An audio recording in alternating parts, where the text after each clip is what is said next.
Okay, so మీ person ఇప్పుడు ఒంటరి అనే ఫీలింగ్ వచ్చేసింది. ఇప్పుడు మీ పర్సన్కి తోడుగా ఎవ్వరూ లేరు, బాగా ఎమోషనల్ అవుతున్నారు. So 4 of cups clarification universe.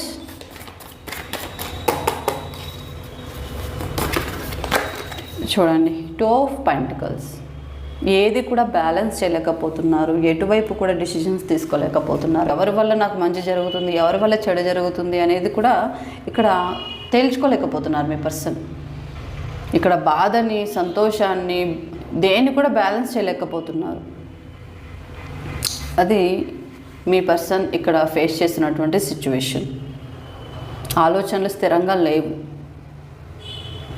గాల్లో ఆలోచిస్తూ ఉంటారు, గాల్లో లెక్కలేస్తూ ఉంటారు. ఈ పర్సన్ ఒంటరిగా కూర్చోవడం, ఎక్కువ మాట్లాడకపోవడం, ఎవరైనా మాట్లాడిస్తే కోపం ఎక్కువగా పడటం, ఇవన్నీ నెగిటివ్ ఎనర్జీస్ కిందకు వస్తాయి.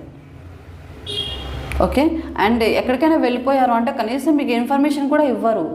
కానీ 1 or 2 days, 3 days, 5 days అయినా సరే మీ పర్సన్ దగ్గర నుంచి ఎలాంటి ఇన్ఫర్మేషన్ ఉండదు. అంత సైలెంట్గా వీళ్ళు ఎక్కడ వెళ్తారో తెలీదు, ఎప్పుడు వస్తారో తెలీదు.